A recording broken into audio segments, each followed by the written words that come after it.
In the light off history ইতিহাসের আলো YouTube চ্যানেলে সবাইকে শুভেচ্ছা জানিয়ে শুরু করছি আজকের এপিসোড।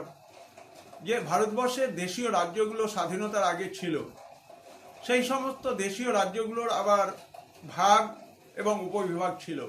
এই দেশীয় রাজ্যগুলো ভারতের মধ্যে অন্তর্গত হবে, না এই দেশীয় রাজ্যগুলো দেশীয় রাজ্য হিসেবেই থাকবে, না দেশীয় রাজ্যগুলোকে স্বাধীনতা দেওয়া হবে যে তারা ভারতের সঙ্গে বা পাকিস্তানের সঙ্গে কোন অংশে যুক্ত হবে।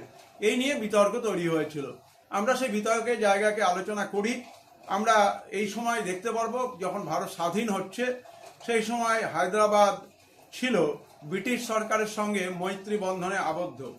আমরা উল্লেখ করব জুনাগড়, জম্মু কাশ্মীর, মহীশূর, রাজস্থানের অনেক অঞ্চল। এবং স্বাধীন হওয়ার আগে ভারতে কয়েকশো দেশীয় রাজ্যগুলো ছিল, যে সমস্ত রাজ্যগুলোর শাসকেরা কম বেশি স্বায়ত্ত শাসন ভোগ করত। এখন 1947 সালে স্বাধীনতা আইন অনুযায়ী ভারতের স্বাধীনতা লাভ এবং দেশভাগের আগে এই রাজ্যগুলোর অস্তিত্ব কি হবে সেই নিয়ে একটি রাজনৈতিক সমস্যার সৃষ্টি হয়েছিল। ক্লেমেন্ট এটলি জানিয়েছিলেন যে দেশীয় রাজ্যগুলো স্বাধীন অস্তিত্বকে ব্রিটিশ সরকার মেনে নেবে না। দুটো শক্তিশালী রাষ্ট্র তৈরি হবে, ভারত পাকিস্তান, এবং এর মধ্যে অবস্থিত দেশীয় রাজ্যগুলোর অস্তিত্ব বিপন্ন হবে, ফলে উপমহাদেশের শান্তি নষ্ট হবে। যাই হোক, দেশীয় রাজ্যগুলোর সামনে তখন তিনটে রাস্তা খোলা ছিল। এক, স্বাধীন রাজ্য হিসেবে আভ্যন্তরীণ স্বাতন্ত্র্য বজায় রাখা। দ্বিতীয় হচ্ছে ভারতের সঙ্গে যুক্ত হয়ে যাওয়া, এবং 3 নম্বর হচ্ছে পাকিস্তানের সঙ্গে সংযুক্ত হওয়া।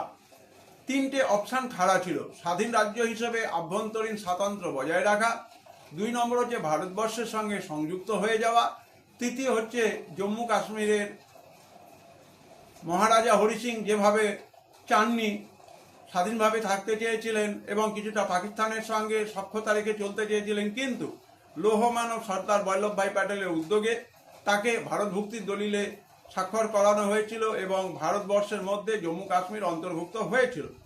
সুতরাং এই নিয়ে এই যে বিতর্ক, এই বিতর্কের বিষয়টি কিন্তু তোমাদের আলোচনার প্রধান বিষয়, যে ভারত স্বাধীনতার পর দেশীয় রাজ্যগুলো সম্পর্কে কি ধরনের অবস্থান, কি ধরনের পরিস্থিতি ছিল সে বিষয়ে আলোচনা করো। এই বিষয়টি আলোচনা করতে গেলে ভারতের স্বাধীনতার ঠিক পরেই এই ভারতভুক্তির সমস্যা, সেটি কিন্তু এইভাবে লিখবে। সবাই এই বিষয়গুলি মনোযোগ দিয়ে দেখবে।